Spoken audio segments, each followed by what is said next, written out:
You may proceed, you may proceed, Honorable Brothers. Yes, Madam Chair. Madam Chair, kailangan pong cooperating with the Supreme Court Madam Chair, ang dokumentong ipinapasa sa opisyal ng gobyerno, Madam Chair. I believe yun po ang kailangan natin gawin, ano?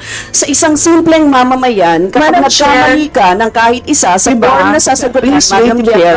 Yes, Honorable Brothers, please proceed. Nagpapasa tayo ng application. Kailangan tama ang nakalagay, Madam Chair. Ipapasalit sa'yo kapag nagkamali, ganyan din ang gobyerno.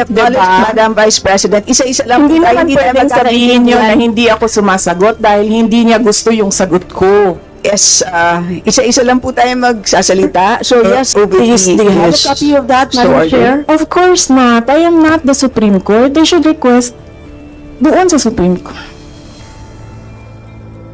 The Honorable Eileen Brosas, proceed please.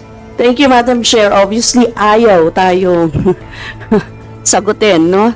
Kaugnay sa ating mga hiling at sa ating mga katanungan, Madam Chair. So, ayaw tayo sagutin at sa harap, no, ng publiko. Ang publiko po ay may karapatang malaman ito. Kaya po tayo nagka-question kaugnay dito, Madam Chair. This is about transparency and accountability, and it doesn't exempt the office of the Vice President. No, Madam Chair. Madam Chair. Yes, Madam Vice President. She may not like my answer. She may not like how I answer. She may not like the content of my answer. But I am answering. I do not have to answer to her. If I want to answer to the people. Yes, we note that, Madam Vice President. Thank you. So the next to interpolate is from the minority. We have the Honorable Eileen Brosas. Yes, thank you, Madam Chair. Madam Chair, I have very simple questions, Madam Chair. I hope the VP can answer this. Can the OVP confirm that it requested and was granted the amount of 125 million for the confidential expenses for 2022 despite having no provision for a line item on confidential funds, Madam Chair? Madam Vice President.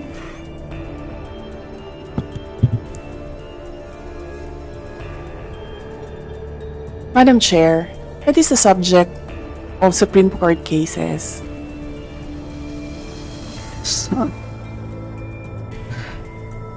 Eileen, Madam Chair. please proceed. Yes. Yes, Madam Chair, ang tanong ko lang po ay simple, no? Kung may provision, kung may line item o wala. So, Madam Chair, kung hindi po sinasagot, I will go on to my next question, please Madam proceed. Chair. Maaari rin bang kumpirmahin ng OVP na ang 125 million confidential funds na nirequest nito noong 2022 ay ginamit lamang mula December 21 hanggang December 31, 2022, Madam Chair? Madam Vice President. Madam Chair, that is a subject of Supreme Court cases. Yes, Madam Chair, obviously, ayaw tayong sagutin, Madam Chair, kasi, Madam Chair, pera ng taong bayan ito, Madam Chair, no? Yun po yung nakalagay dito. At karapatan na malaman ito ng bawat isa sa atin, Madam Chair, it is a matter of public interest. At humihingi po tayo ng transparency and accountability kaugnay dito, Madam Chair. So, Madam Chair, kung hindi po sasagutin yung 2 questions ko, baka naman yung 3rd, Madam Chair, masagot. Ayon sa ipinasang accomplishment report, utilization of confidential and intelligence funds ng OVP, ginamit ang 125 million para sa safe implementation of OVP initiatives and confidence building. Ano itong safe implementation of OVP initiatives and confidence building? Ano po yung programa sa ilalim nito, Madam Chair? Madam Vice President. Madam Chair, the first 2 questions are exactly the questions that were submitted to the Supreme Court. the Supreme Court is the correct venue to answer those questions because there are pending cases there already. Sa pangatlong tanong niya, that is, our answer, nakalagay doon sa aking opening statement, we cooperate with all the audit actions of the Commission on Audit. So, lahat yan, sinasagot namin sa tamang venue. Kinestyon kami sa Supreme Court, sumagot kami sa Supreme Court. Kinestyon kami sa COA, sumagot kami sa COA. Yes, thank you, Madam Chair. No, precisely, kaya ko po tinatanong to, Madam Chair. If you remember, we requested, actually hindi nga kami nag-request eh, nag-request kami na isabina doon sa STACOM yung audit report because we would like to be appraised doon sa nilalaman, Madam Chair. Kaya po tayo nagtanong. And since the VP is saying na merong Supreme Court, may we have a copy, Madam Chair, of the Supreme Court, no, na kanilang kaso, Madam Chair. Pwede ba yun i-disclose sa atin, Madam Chair? Please, do you have a copy of that, Madam Chair? Of course not. I am not the Supreme Court. They should request doon sa Supreme Court. The Honorable Eileen Brosas. Proceed, please.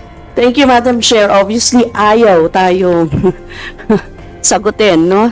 Kaugnay sa ating mga hiling at sa ating mga katanungan, Madam Chair. Dapat po masagot tayo, no? Very specific kung ano yung ginawa, no? Sa pera ng taong bayan. Kasi pera ng taong bayan to Madam Chair. Kasi Madam Chair, sa accomplishment report na ipinasa ng OVP sa loob lamang ng December 21 to 31, 2022, gumastos ang OVP ng first 14 million para sa purchase of information, 10 million para sa payment ng reward, 16 million para sa rental of incidental expenses para sa maintenance ng safe houses, 35 million para sa purchase ng supplies, 40 million para sa medical and food aid, 10 million para sa incentives o traveling relative to the confidential operations. So, Madam Chair, sa Joint Circular Number 2015-01 ng COA, DBM, DILG, GCG, DND na naglalaman ng guidelines on the entitlement, release, use, reporting, and audit of confidential or intelligence funds, hindi kasama sa paggagamitan ng confidential funds ang medical at food aid. Kaya saan ginamit ng OVP ang 40 million para sa medical and food aid? Ito ay pinakamalaking confidential funds budget na nilaan ng OVP. Kaya po dapat sagutin tayo, no, ng OVP kaugnay dito, Madam Chair. Madam Vice President. Yes, Madam Chair. In my opening statement, we said on the issue of confidential funds, we have received audit actions regarding the confidential funds of the OVP. We have submitted our responses and we assure our full cooperation with the ongoing audit. Please proceed, Honorable Brosas. I am reiterating, Madam Chair, na ayon sa 4.0 General Guidelines number 48, the CF or the confidential fund shall be used only for the following: purchase of information necessary for the formulation and implementation of program activities and projects relevant to the national security and peace and order. So, Madam Chair, ito po yung nilalabag nun, Madam Chair. Madam Chair, rental of transport vehicles, rentals and incidental expenses, purchase of rental or supplies, 4.85, payment of rewards, and cover, prevent illegal activities, 4.87, others na authorized ng GAA, Madam Chair. So, yun lang ang pinapayagan. At wala po doon ang medical and food aid, Madam Chair. Madam Chair, sa next question ko po, sa date ng liquidation report, date na lang to date na lang ng liquidation report ng OVP, Madam Chair. Para sa period ng December 21 to 31, 2022, sinubmit ito noong January 10, 2023, but the certification date was January 10, 2022 at ninotarize ito ng January 16, 2023. Maaari po bang ipaliwanag ito ng OVP, Madam Chair? Do you mean January 10, 2023? January 10, notarized ng January 16, 2023. Yes. Yeah. Madam Vice President. Madam Chair, I will forgo the opportunity to defend the OVP 2025 budget proposal by question and answer. I will leave it to the House of Representatives to decide on the 2025 budget. Honorable Brosas, you may proceed. Madam Chair, ayaw tayo sagutin, Madam Chair. Hindi ko maintindihan kung bakit tayo ayaw sagutin. Napakasimple po ng mga tanong natin. It is about dates. It is about confirming yung mga dates, Madam Chair. So ayaw tayo sagutin at sa harap ng publiko. Ang publiko po ay may karapatang malaman ito. Kaya po tayo nagka-question kaugnay dito, Madam Chair. This is about transparency and accountability, and it doesn't exempt the office of the Vice President, Madam Chair. Madam Chair. Yes, Madam Vice President. She may not like my answer. She may not like how I answer. She may not like the content of my answer. But I am answering.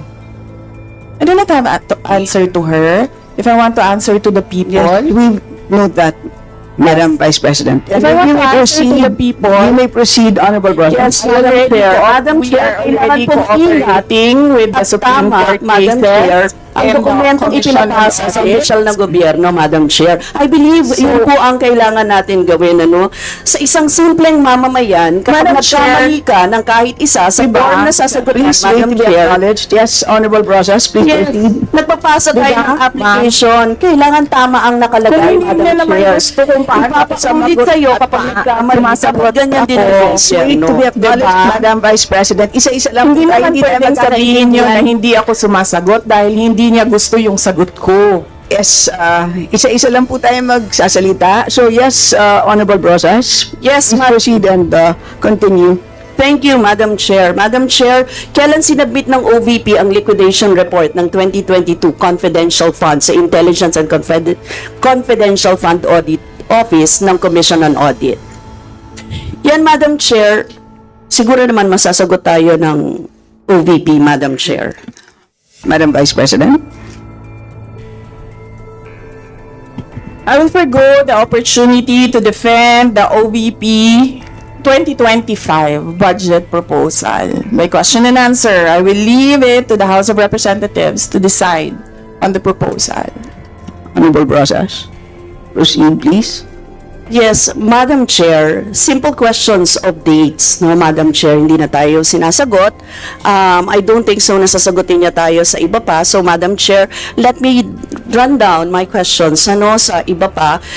Madam Chair, yung pagtanong ko sa kailan sinabmit, tapos kung kaya, ibig sabihin yung liquidation report na dated January 10, 2023, it was only submitted to ICFAO on September 18, 2023. And Madam Chair, pinrocess ang confidential funds na ito noong 2022. Tatanungin ko rin sana kung aware ang OVP sa Joint Circular Number 2015-01. Kindly wind up. And Madam Chair, for the record, kasi Madam Chair, ang nakalagay sa item 6.2.2.7 ng Joint Circular, all cash advances for CF for the confidential fund or intelligence fund shall be liquidated at year-end, Madam Chair. So, yun po yung reason kung bakit natin tinatanong kasi lumagpas. Ibig sabihin, di nagko-comply ang OVP sa deadline na nakalagay sa joint circular na dapat niliquidate na ang cash advance para sa confidential funds ng 2022 noong December 2022 pa lamang. Yun po yung year-end niya. Pero nakita niyo naman January. So, Madam Chair, those are simple questions na kayang-kayang sagutin ng OVP but never na sinagot ng OVP, Madam Chair. So, Madam Chair, sana man lang kahit paligoy-ligoy, hindi sinagot talaga Madam Chair. So, thank you, Madam Chair. Next to interpolate is Madam Chair? yes. Yes. Hindi po totoo yung sinasabi ni Representative Brosas na hindi ako sumagot. Hindi sumagot ang Office of the Vice President. We cooperated. with the cases in the Supreme Court. There are 4 cases in the Supreme Court. And then we cooperated with all the audit actions of the Commission on Audit.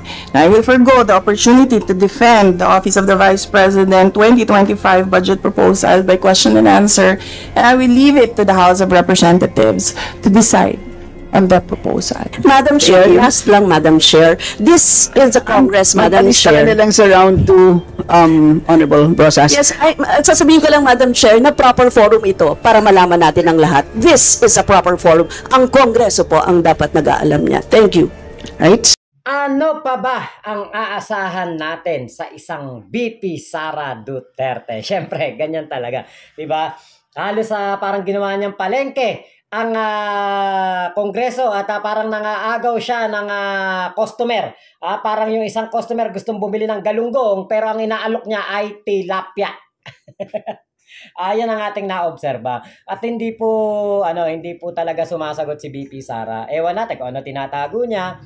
'Di ba? Napakadali lang naman sagutin ng mga tanong, katulad lang din nung nangyari sa Senate hearing patungkol sa budget ng Office of the Vice President. Napakalayo din po ng mga sinasagot ng ating Vice Presidente. Ano ba ang tinatago? Ano ba ang hindi dapat malaman ng taong bayan? Taong bayan din ako. Taong bayan din kayo. Gusto din ninyong malaman kung saan napunta yung 125 million pesos na yon na budget na ginastos. Ginastos, kumbaga malapit ng mag times up. Disyembre. Ginastos lamang sa loob ng 11 days etong napakalaking pera na ito ng taong bayan, hindi po maipaliwanag ng ating Vice Presidente at magpasa hanggang ngayon. Tayo po ay walang nakukuhang diretsong sagot mula sa Vice Presidente kung saan ba niya ito nilustay. Kaya hindi na ako magtataka kung tawagin pong tambalustay ng ating mga kababayan etong si VP Sara. Diba? Dapat lang po naman talaga natin malaman kung saan ito ginastos. Karapatan natin yan, di ba?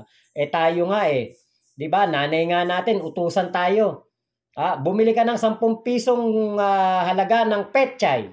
50 pesos ang pinadala sa atin, tapos pag uwi natin, 35 pesos lamang ang binigay natin sa nanay natin. Kailangan nating ipaliwanag kung saan napunta yung 5 piso. Bakit nawala yung 5 piso? Saan natin ginastos yung pera? Diba? Yan lang yan ang hindi po naintindihan nitong ating Vice Presidente at mukhang nasanay po siya o siguro baka namana niya sa kanyang ama na hindi po nagpapaliwanag at hindi po nagbibigay ng paliwanag kailanman kung saan po dinadala ang pera ng taong bayan, katulad na lamang ng 7 trilyon na inutang sa kung saang pinagkakautangan natin ngayon. World Bank, Chekwa, kung saan mga tayo nangutang, hindi po maipaliwanag ni Digong kung saan dinala ang pera. Ang tanging alam lamang natin, pumasok ang Pogo, sabi niya makakatulong ang Pogo ng malaki sa ating gobyerno, sa ating ekonomiya, sa budget ng ating bansa. Pero hanggang matapos po ang kanyang termino ay hindi po kumita ng ganun kalaki ang gobyerno sa Pogo at napakalaki pa ng idinulot na problema sa taong bayan. So ngayon, VP Sara, taong bayan ang nagtatanong. Marami pong mga kababayan natin ang merong interes o gustong malaman kung ano po ang nangyari diyan sa 125 million pesos na intelligence fund na kaduda-duda po na inubos nyo lamang sa loob ng 11 araw. Kaya po hindi ko masisi mga manonood natin kung tawagin si VP Sarang tambalustay kasi napakalaki po ng perang kanyang nilulustay pero hindi po niya maipaliwanag kung saan niya ito dinala. So yun lamang po, maraming salamat sa inyong lahat sa pagsama nyo dito sa aking vlog na ito. Ingat po kayong lahat. Nasan mang panig kayo ng mundo, muamua chup chup. Love you, God bless us all. Pilipinas. God first. Salamat po.